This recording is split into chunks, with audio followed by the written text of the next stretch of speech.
네, 우리 찬송가 338장 우리 찬양 드리도록 하겠습니다. 찬송가 338장 우리 네 줄을 가까이 하게 함은 우리 하나님께 찬양 드리겠습니다. 네, 찬송가 338장입니다. 다 같이 찬양하겠습니다. 내 주를 가까이 하게 함은 십자가 짐 같은 고생이나 내 인생 소원은 늘 찬송하면서 주께 더 나아가기 원합니다. 내 고생하는 것 옛 야곱이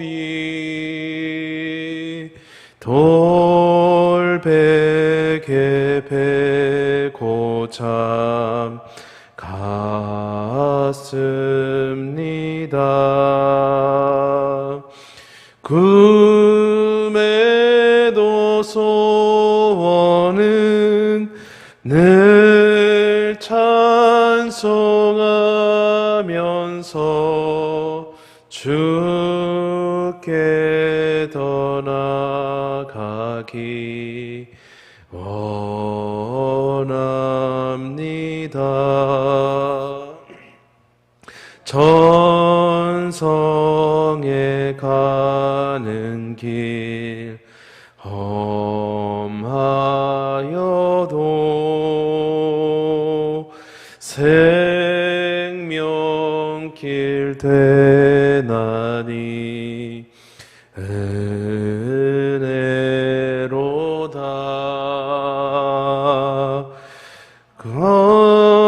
건사날 부르니 늘 찬송하면서 주께 더 나아가기 원합니다.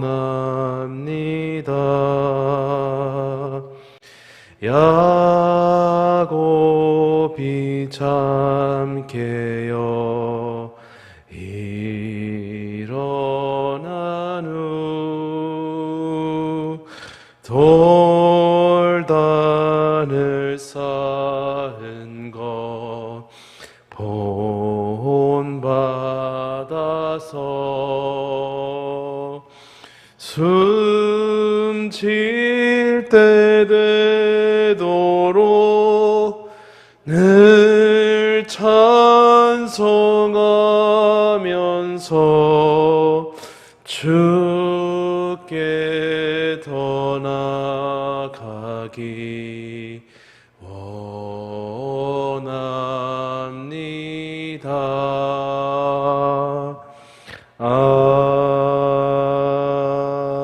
아멘. 네, 아멘. 오늘 하나님 말씀은 우리 출애굽기 40장입니다. 출애굽기 40장 우리 33절에서 38절까지 우리 구약 성경 146쪽에 있습니다.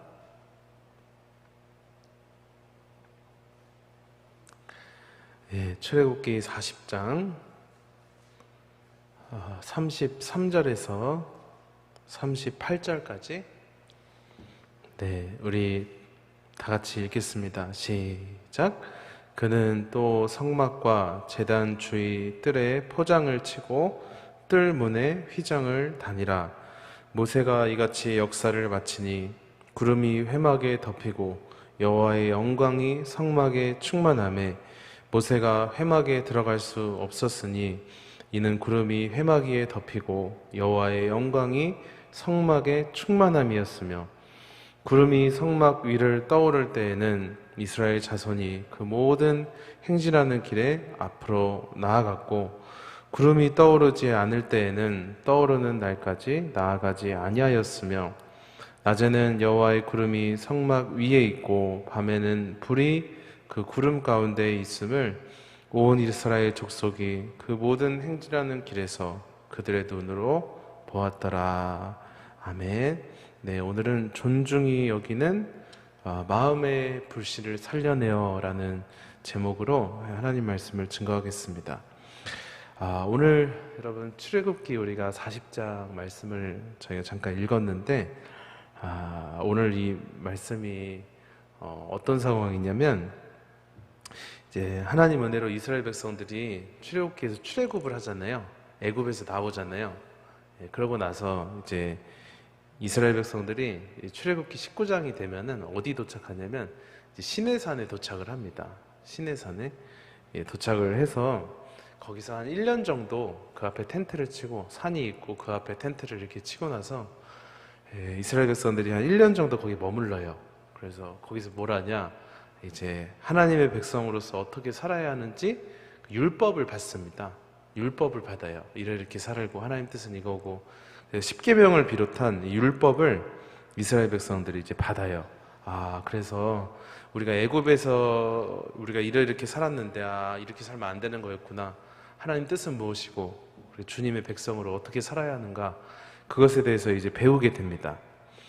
그러고 나서 이제 하나님이 이제 출애굽기 이제 중후반부에, 출애굽기가 총 40장까지 있는데 한 30장 거의 가까이 되면은 하나님이 이제 뭘 명령하시냐면 성막을 지으라고 명령을 하세요. 즉 하나님의 뜻에 대해서, 율법을 받으면서 하나님의 뜻에 대해서 알고 나서, 우리 하나님이 사실 또 가장 소중히 여기시는 것은 예배잖아요. 우리 담임 목사님 통해서 우리가 배웠듯이.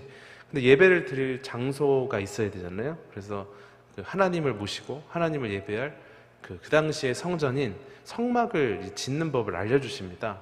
이렇게 짓고 이렇게 하고 그 방법을 하나님이 아주 세세히 알려주세요. 그런데 이제 그래서 모세를 비롯한 이스라엘 백성들이 이제 하나님께서 말씀하신 대로 열심히 성막을 지었습니다. 그래서 오늘 이제 출애굽기 마지막 장인 이 40장에서 그 성막이 다 지어집니다.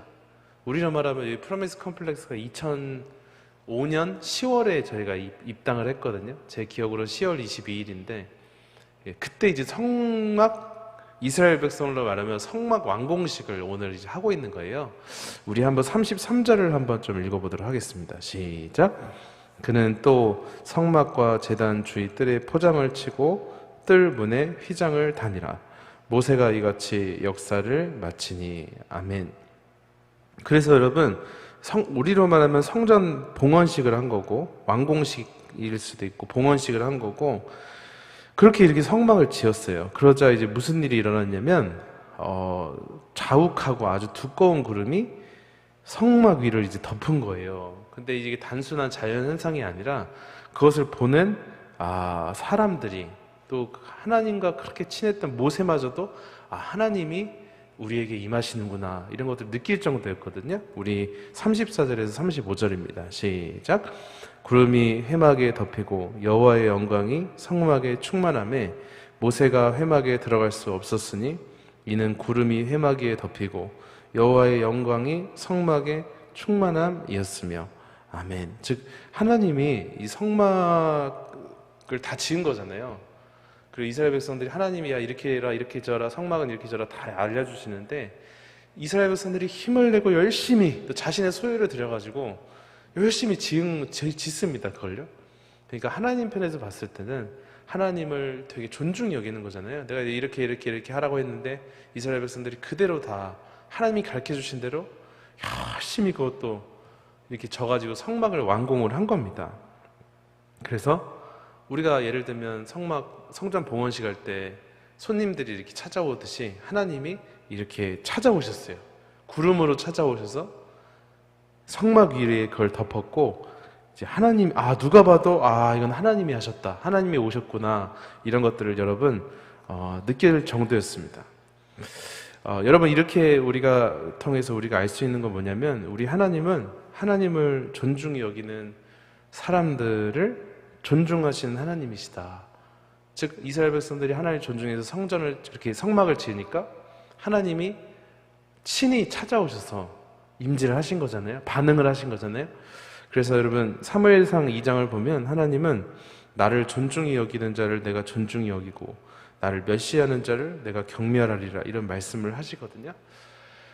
그래서 물론 우리 하나님은 긍휼이 풍성하셔서 우리가 부족하고 때로 연약하고 죄짓고 넘어질 때도 우리 하나님은 우리를 포기하지 않으시고 여전히 우리를 사랑하시지만, 그 와중에도 하나님을 존중히 여기는 사람의 또 편이 되어 주시고 그를 존중히 여기시는 하나님이시다, 이런 것들을 여러분 우리가 알 수가 있습니다. 그래서 이스라엘 백성들의 이 하나님의 임재를 느끼고 나서 어떻게 그들이 했는가, 우리 36절에서 38절까지 한번 읽어볼까요? 시작. 구름이 성막 위에서 떠오를 때에는 이스라엘 자손이 그 모든 행진하는 길에 앞으로 나아갔고, 구름이 떠오르지 않을 때에는 떠오르는 날까지 나아가지 아니하였으며, 낮에는 여호와의 구름이 성막 위에 있고 그 구름 가운데 있음을 이스라엘 온 족속이 그 모든 행진하는 길에서 그들의 눈으로 보았더라. 아멘. 즉 이게 뭐냐면, 하나님의 구름이 지금 성막 위에 머물러 있잖아요. 물론 거기까지 시내산까지 올 때도 하나님이 출애굽할 때 이스라엘 백성들한테 주신 게 뭐냐면 구름 기둥과 불 기둥이었거든요. 사실 구름의 인도를 따라 시내산까지 왔어요. 그리고 거기서 1년 동안 정착하면서 이 성전을 완공하고 났을 때 하나님이 그 구름으로 임재하시는 걸 봤는데, 그 이후에도 이스라엘 백성들이 어떻게 살았느냐, 이 구름이 하나님의 임재가 느껴졌잖아요. 그래서 이거를 하나님이 우리를 인도하시는구나, 이걸 증표로 여기고, 구름이 떠오르면은 하나님이 우리가 이렇게 가길 원하는구나. 그래서 이스라엘 백성들도 이제 텐트를 치고 다 그 구름을 따라간 거예요. 밤에는 또 구름이 안 보이잖아요. 그때 하나님이 불기둥을 주셔가지고 불로 이렇게 임재를 하셔서, 그래서 이스라엘 백성들이 이제 가나안 땅에 들어갈 때까지는 이 구름을, 낮에는 이 구름을 하나님의 우리를 인도하시는 그 뜻으로 여기고 구름을 따라서 이렇게 이동을 한 것을 볼 수 있습니다. 여러분, 이걸 우리로 말하면요, 우리가 신앙생활 하다가 그런 경험들이 아마 다 있으실 거예요. 우리가 내 맘대로 내 욕심대로 살다가 어느 순간 예배를 드리는데 막 눈물이 나고, 또 담임 목사님 말씀이 하나님이 나에게 하시는 그런 말씀으로 막 들리고, 막 가슴에 이제 그 말씀으로 우리가 하나님이 내 안에 역사하시는구나, 이 성령의 임재와 감동을 느끼고, 그래서 하나님이 나를 이처럼 사랑하시는구나, 때로는 내가 이렇게 사는 것에 하나님 앞에 너무 죄송하다, 이런 하나님의 은혜와 임재를 여러분 경험하실 때가 있으실 거예요. 있으셨을 겁니다. 신앙생활 하면서 많이들 있으셨을 거예요. 저도 많이 있었고. 그때 여러분 우리가 나타나는 반응이 뭐냐면, 하나님이 진짜 살아계신 하나님이시구나, 이걸 내가 알고, 하나님의 이제는 하나님 이제는 내 욕심 따라 내 마음대로 살아가는 거 이제 지쳤습니다. 이렇게 살지 않겠습니다. 진짜 하나님 앞에 순종하며 살겠습니다. 그래서 하나님의 임재를 느끼고 나서 우리가 순간순간 하나님 뜻대로 살려고 예배 생활도 열심히 하고, 하나님 뜻을 알아야 되니까 목사님 통해 선포되는 말씀도 잘 듣고 그 말씀대로 살아가려고 노력하고, 집에 있을 때는 성경 읽고, 분명히 이러셨을 때가 있으셨을 거예요. 이스라엘 백성들이 지금 이렇게 살아갔다는 거거든요. 하나님을 존중히 여기고 하나님이 인도하시는 대로 순간순간 하나님의 이 인도하심에 예민하게 여러분 살아갔다. 이게 오늘 이제 본문의 말씀입니다. 물론 이제 그들이 출애굽기를 넘어서 이제 민수기에서 그들이 시내산을 떠나거든요. 물론 민수기에 보면은 그들의 정말 연약한 점들 많이 노출을 해요. 그들도 완벽한 사람들은 아니었습니다. 그러나 그들이 이제 하나님의 임재를 경험하고 나서 정말 하나님의 뜻대로 살려고 했던 것을 오늘 본문 말씀을 통해서 우리가 이렇게 알 수가 있습니다. 사랑하는 성도님들, 우리가 이제 벌써 올해도 이제 2주밖에 남지가 않았어요. 살다 보니까 왜 이렇게 바빴는지, 여러분 어떻게 사셨는지 모르겠지만 저도 올 한해는 진짜 또 많이 바빴던 것 같습니다. 사역도 그렇고 또 개인적으로 뭔가 또 준비하는 것도 있었고 해서 되게 바빴던 것 같아요. 그걸 다 감당하느라. 또 아이도 셋째가 태어나가지고 올해 1월에 애셋을 키우느라 참 되게 바빴던 것 같습니다. 그런데 이제 뭐 그런 것들은 우리가 여러분 모두가 바쁘셨겠지만 우리는 하나님을 얼마나 올 한 해 존중하며 살았는가, 이런 것들은 한번 돌아볼 필요가 여러분 있지 않겠습니까? 그러라고 이제 우리가 2주 뒤에 말일에는 송구영신 예배도 드리고 내년에 신년 축복성회도 드리잖아요. 그래서 또 2주 뒤에는 또 성탄절도 있고 성탄 전야제도 있고 막 그런데, 여러분 연말을 우리가 또 정리해 가면서 한번 우리가 반드시 돌아보고 다시 우리의 신앙을 재정비해야 할 것 중에 하나는 무엇이냐면, 과연 우리는 하나님을 얼마나 존중히 여기며 살았는가, 이것을 한번 우리가 돌아보고, 만약에 여러분 우리가 하나님을 존중히 여기지 못했다면 우리가 다시 한번 회개하고 하나님 다시 존중히 여기겠습니다. 순종하며 살겠습니다. 이제 내 마음 내 욕심대로가 아니라 주님 뜻대로 살겠습니다. 이것을 다시 결단하는 연말이 되셨으면 좋겠다, 이런 생각이 좀 듭니다.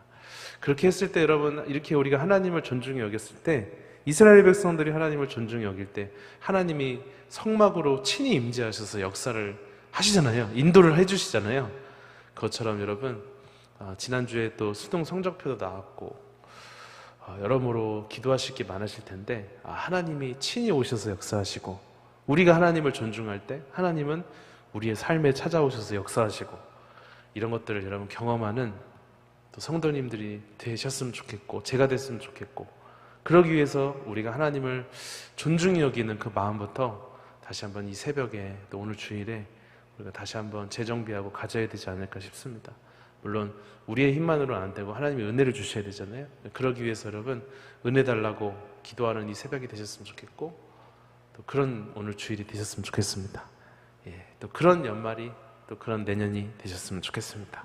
그런 성도님들 되시기를 우리 주의 이름으로 축복하고, 그러기 위해서 하나님을 존중히 여겼던 우리 마음의 이 불씨를 살려내서 이 새벽에 함께 우리가 기도했으면 좋겠습니다. 이 시간 같이 하나님 앞에 기도하겠습니다. 하나님 아버지, 너무나 감사합니다. 이 새벽에도 우리를 깨워주시고, 이렇게 하나님 정말 주님을 사모하고 또 여러 가지 기도의 제목을 가지고 이 자리에 오신 귀한 성도님들 계십니다. 또 온라인으로 또 하나님 이렇게 예배드리시고, 하나님 참 코로나 상황이 이렇게 기승을 부리고 있어서 언제 이것이 정말 잦아들을지 우리가 정말 하나님의 은혜를 구할 수밖에 없는 그런 상황이 되었습니다. 하나님 긍휼히 여겨주시고, 또 주님을 의지하는 마음으로 이렇게 귀한 예물 하나님 앞에 올려드립니다. 학교 문제 잘 해결되게 해달라고, 하나님 아버지 또 아버님과 어머님 건강 책임져 달라고 기도하시는 성도님 축복하시고, 아들을 책임져 주시고 가야 할 길을 인도하시고, 아버지 하나님 긍휼히 여겨 주시옵소서. 주여 역사하여 주시옵소서. 친히 찾아오셔서 치료하시고 아버지 긍휼히 여겨 주시옵소서. 작정 예물을 주 앞에 올려드립니다. 하나님 2021년 22년을 책임져 주시고 자녀들을 책임져 주시고, 또 하나님 1천 먼저 예물을 주 앞에 올려드립니다. 아버지 드리는 모든 예물들 우리 하나님께서 기뻐 받으시고, 또 교회와 목사님을 위해 기도하는 모든 성도님들 축복하시고 인도하여 주시옵소서. 예수님의 이름으로 기도드렸습니다. 아멘. 하늘에 계신 우리 아버지여, 이름이 거룩히 여김을 받으시오며 나라의 마옵시며 뜻이 하늘에서 이루어진 것 같이 땅에서도 이루어지이다. 오늘날 우리에게 일용할 양식을 주옵시고, 우리가 우리에게 죄진 자를 사하여 준 것 같이 우리의 죄를 사하여 주옵시고, 우리를 시험에 들게 하지 마옵시고 다만 악에서 구하옵소서. 대개 나라와 권세와 영광이 아버지께 영원히 있사옵나이다. 아멘. 이 시간 같이 또 하나님 앞에 우리가 기도했으면 좋겠습니다. 하나님, 또 이렇게 오늘 예배 드릴 수 있도록 인도하신 하나님께 감사합니다. 하나님 기도 잘 할 수 있도록 하나님 도와주시고, 다시 한번 하나님을 존중히 여기는 우리 모두가 될 수 있도록 하나님 인도하여 주시옵소서. 또 하나님 오늘 말씀을 붙잡고 기도할 뿐 아니라 우리 교회와 담임 목사님 붙잡아 주시고, 오늘도 주일입니다. 아침부터 저녁까지 하나님 모든 예배 주관하시고, 또 오늘 세례식을 오후 예배 때 드립니다. 오늘 교회를 정말 축복하시고 큰 은혜 허락하여 주시옵소서. 시간 주여 세 번 외치고 우리 같이 기도하시고 또 주일을 맞이하시도록 하겠습니다. 주여 주여 주여 하나님 감사합니다. 이렇게 기도할 수 있도록 인도하셔서 너무나 감사하고 오늘 저희가 기도합니다. 아버지 긍휼히 여겨 주시옵소서. 하나님을 존중히 여기는 우리 모두가 되게 도와주시옵소서. 아버지 도와주시옵소서. 아버지 도와주시옵소서. 인도하여 주시옵소서. 인도하여 주시옵소서.